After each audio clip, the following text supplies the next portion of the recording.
Welcome to No Smoke TV. Today we have Stretch, CEO of HipHopWeekly. How you feeling today, my brother? Pretty good, my man. How you? I'm good, man. I'm here talking to you. About to vibe it up right now. Can I ask you a question, though? Where exactly are you from? I'm from Niagara Falls, New York, to be exact. How was it like growing over there, man? That's like a different vibe. Yeah, it's different. For one, it's cold. I mean, if you've ever been to Buffalo, in Niagara Falls, it's basically the same thing. So the energy, it's kind of slower paced. I think we more closer to Pittsburgh, Detroit, Cleveland than we are to New York City. So you get that type of vibe. If you've ever been to Cleveland, Pittsburgh, Detroit, Flint, Michigan, it's like real blue collar, but it do got some of the feel of New York, but it's just slower. How's like the hip hop culture out there? Is it the same as New York or like city, or is it a little different? Nah, it's to me it was the same. It just the city always looked at us differently. For some reason. You from the city, right? Yeah, I'm from the Bronx. The Bronx, so we got a lot of people from the Bronx living in the Falls. That's crazy, but really, downstate or in the city, always looked at us as slower or not on the same type of time as they. But musically, we always looked up to what New York City was doing. You know what I'm saying? So that's why, and we always stayed that way. That's why you see like what Griselda is doing right now. Like they stuck in that essence part, that golden age '90 era. That's what it is. So it's a lot of that. Too. Nice. Well, I'm not there now. I'm in Atlanta now, but it's a lot of that type of time. But you also got, the trap music and the club, so it's a mixture. But a lot of that Griselda sound is Buffalo. You know what I'm saying? It's that upstate New York, that that blue collar, grimy, hard, lyrics. You hear a lot of that up there. So growing up there, what put you in that mind frame to start HipHopWeekly? Was it like you were so into the culture you wanted to do something, or you just had the love for the culture? Like, what put you in that mind state to start HipHopWeekly? Well, it started when after I graduated from high school. I started a little independent record label. I had my cousins and them; they was rapping and going along. My daughter's mother at the time, she was singing, so I had all this talent around me. I didn't have none of the talent, so I said, well, let me try to figure how I can make a move in it. So I started a little independent label, and we were just selling CDs and mixtapes and stuff like that. This was like late '90s, so that was what we was doing. And then I kind of morphed into doing club promotions and owning actual nightclubs, started bringing acts in and all that kind of stuff. So as time went on, everything just progressed. Unfortunately, a lot of the artists I was dealing with ended up being incarcerated, doing law bids and sentences. So the music part of it kind of went away. So I had to figure out a different way to still be a part of the culture, but from a different angle. So my man, who he actually made a few investments, and HipHopWeekly was one of them. And he said, "Yo, you want to come on and be a part of this?" So I came on board as well. So after that, we just been trying to connect the dots. So he's actually the CEO. I'm the COO of HipHopWeekly, but we got it from Dave and Benzino. They had it first. But after they had the source, they got HipHopWeekly, and they had HipHopWeekly for a few years, and we bought it from them, 2016. Yeah. Oh, so Benzino had HipHopWeekly first. Yeah, Dave Mays and Benzino, the same two who owned the source, owned HipHopWeekly. You know what I'm saying? It was what they got it, 09, I think it started at 09, yeah, and it was like bi-weekly magazines, kind of like, it was like tabloids. If you ever go to the aisles in like Newsweek and so that was their angle. But for hip hop, did they just give it to you, or you guys had to pay for it? You had to pay for it. Yeah, you had to pay for it. If you don't mind, how much they charged you? Oh, you talking about the company? Yeah. Oh yeah. We can't discuss that. Was it a hefty price? It was a nice price though. It was a nice price. It was, what I'm saying. But us, we didn't know nothing about media, but we like hip hop. You know what I'm saying? So it was a way to get into hip hop You know, and what we wanted to do was we didn't want to do that whole tabloid, and because they burnt, you know, a lot of bridges was burnt with the tabloid stuff. You put all type of stories, the artists don't like it, and so we said when we get in here, we will just get right back to the culture and just tell real stories and music and stuff like that. So that was our main focus over the first 2 years. So now that we really, you know, got things the way we wanted, we're about to re-release the magazines, you know, and, you know, we just started the radio station back up. And, you know, so we just, it was a slow grind, but, you know, it's going the way we want to. So, you know, slow is better than not moving at all. So. Nah, y'all doing your thing, man. Every time I see the culture, I see y'all. So much love. We trying. And with that being said, do you think this, like the media, which like the world we in, is it competitive, or you feel like it's enough for everybody to do their own thing? It's enough once you find your lane. You know what I'm saying? Like you have to find your lane and your target audience and what's your angle, how you gonna, you know, get your content out there. So with us, like basically with the brand of HipHop Weekly was kind of like what the Shade Room and Hollywood Unlocked was doing and all the other places doing, but it was with the actual paper print. So once social media started, it slowed all the print down, and you know they had to compete. So once we bought the company, it's 30 Shade Rooms basically out there. You know what I'm saying? So tell me about it. That ain't our lane. Everything. That ain't our lane. You know what I'm saying? Let's find what we, you know what I'm saying? Let's show some love to some real stories that people don't talk about. You know what I'm saying? So you'll see a lot of times when it might be like an artist get arrested and it's all over every blog, every site. We ain't gonna talk about that. You know what I'm saying? We don't wanna, because it's enough of that energy out there. And so instead of us talking about this artist get arrested, let's talk about what this artist did in this community 2 weeks ago that ain't nobody was talking about. You know what I'm saying? So it's just a different perspective, a different angle. Now, you don't get the clickbait the way you want to all the time. Everybody want to talk the drama and, you know, and all that, but you know, but it's content that's timeless. You know what I'm saying? Like the person read this, it's an actual good story about somebody who's doing something in the neighborhood. You know what I'm saying? Or somebody who just came home from prison, you know, and now they turn their life around. Let's tell that story. You know what I mean? So those people they ain't talking about. People ain't talking about. So we had to find which way we wanted to go, and so far it's been working. And we began a lot of respect from, you know, the OGs and the people, you know, the OGs in the game and the OGs in the streets, because like, you know, we keeping it, you know, the integrity of it. You know what I'm saying? We ain't selling out. We ain't promoting no beefs. Like a lot of these blogs, you know, they have a rapper on here, then they start arguing with another rapper. Next, you know, shots ring out. Rappers is we ain't. Exactly, and that's no good. It's like they start beef so they could get some clickbait, and then they home, you know, eating their food while these kids is beefing in the street. Real life, you know what I'm saying? And these kids is for real. You know what I'm saying? Like a lot of them is for real. While you at home behind your computer instigating, it's real drama. So none of that. You know, it's not over here. So that's what other people do. That's what they do. But we just had to find our lane, and this so far has been working for us. And, you know.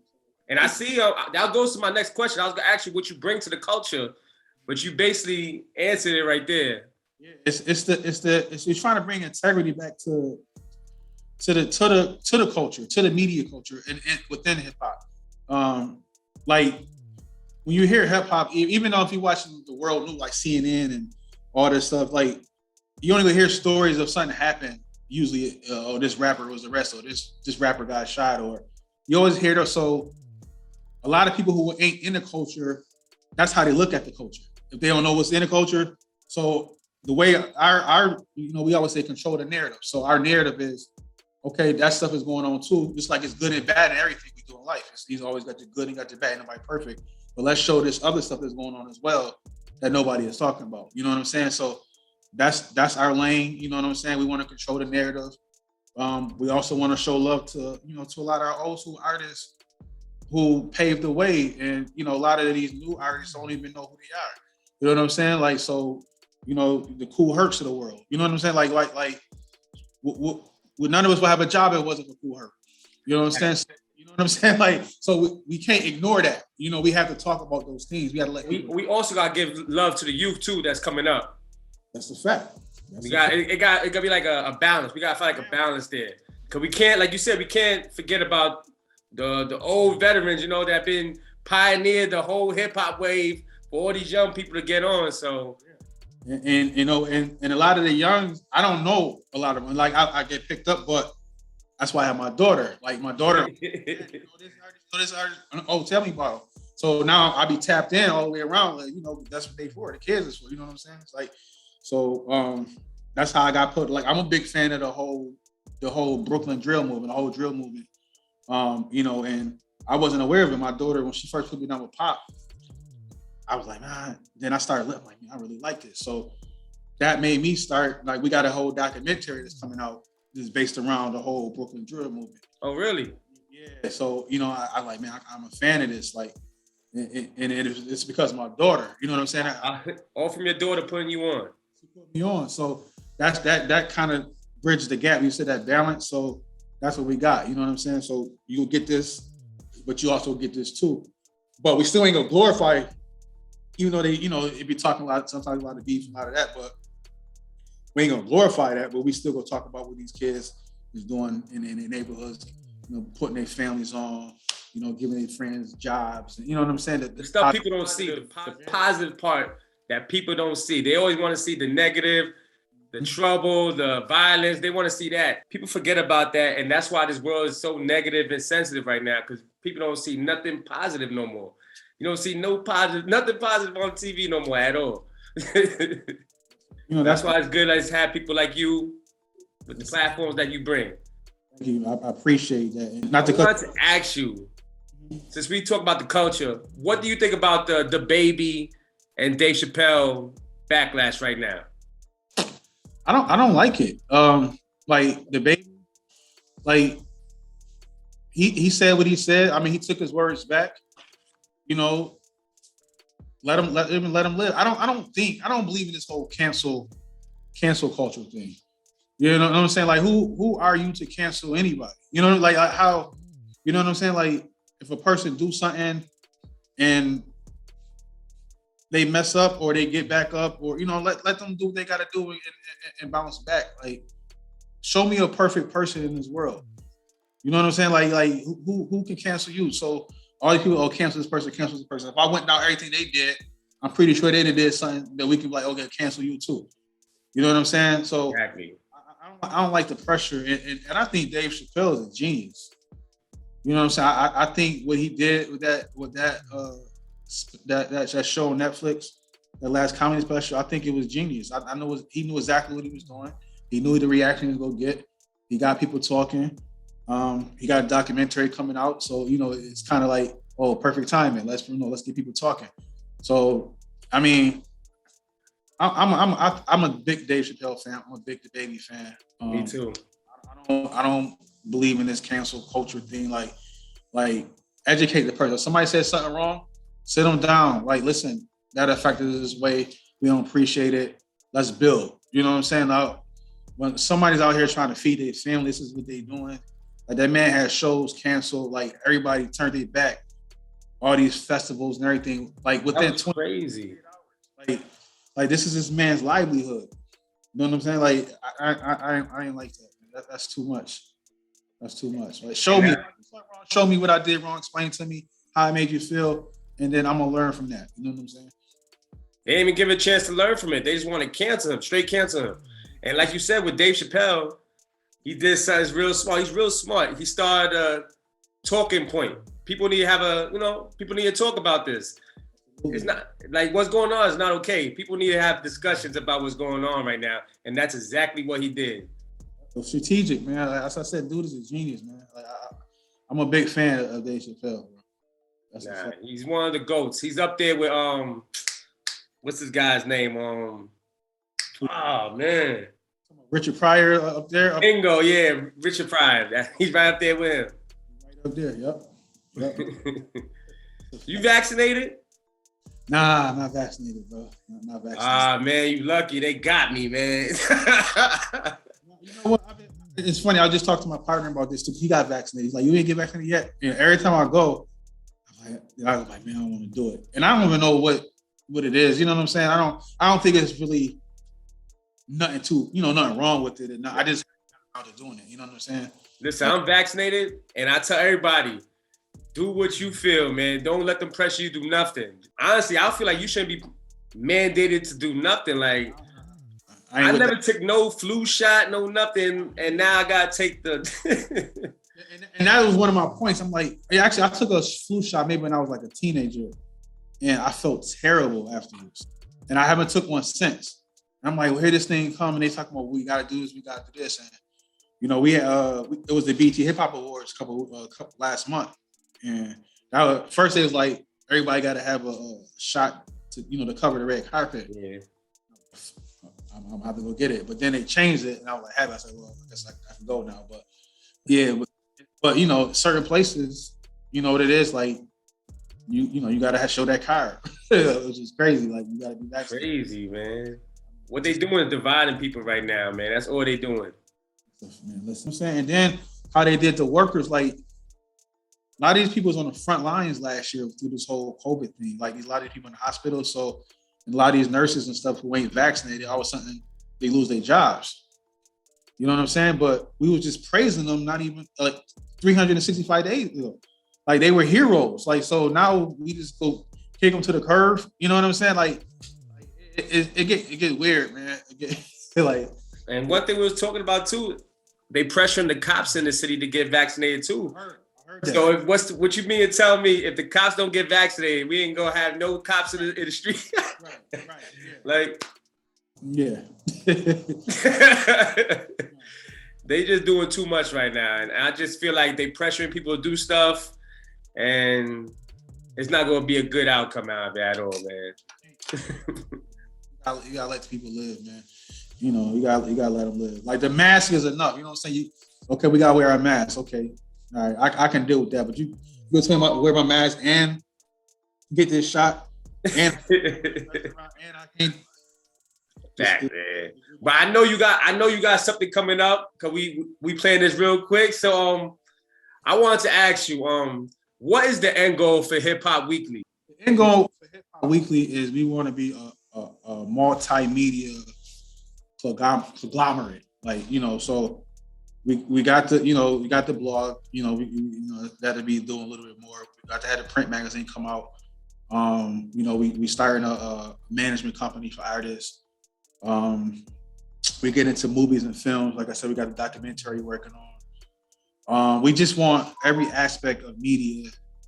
We want to be involved with it some way, somehow, and we want to be a gap between the artists, any artists, and the labels. You know what I'm saying? Like we known for is giving artists opportunities. Especially the indie artists, up and coming artists.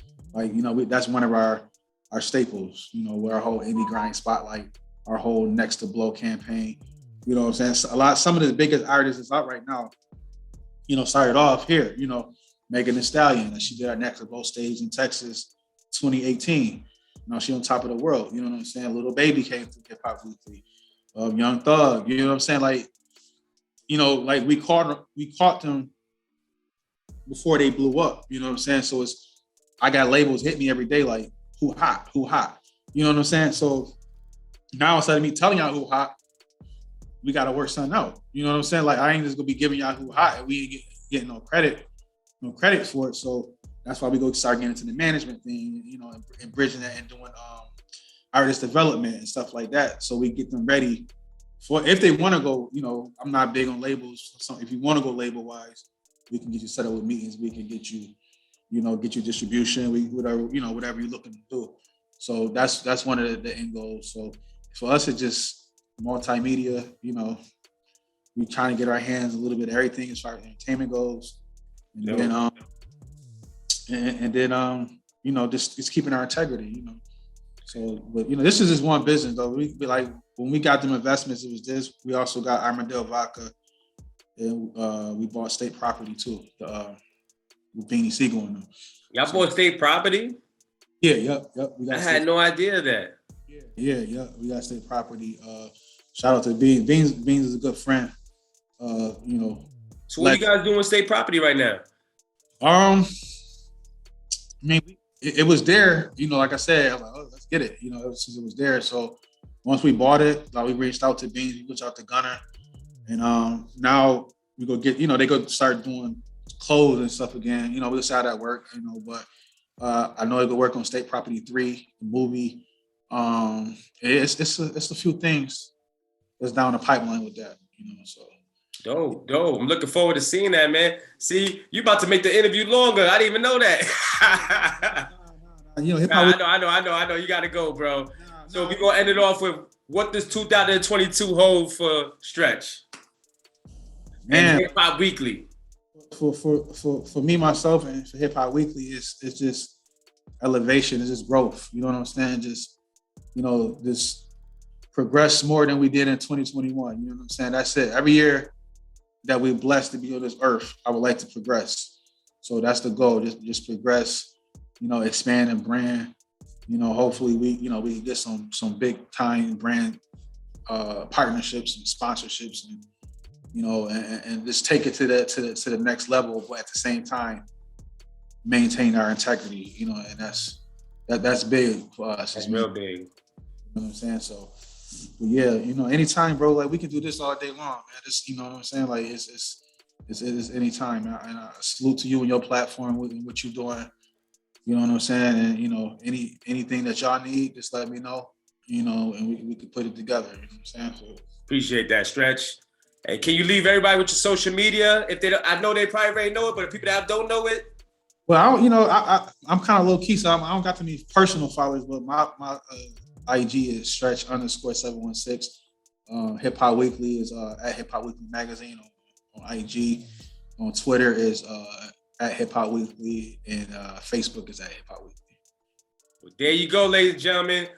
Look out for my man Stretch. He got a lot of things going on. Like you said, he's trying to tackle all media aspects, movies, interviews, everything. Anything you think about media, he's trying to tackle. He got the management company going on.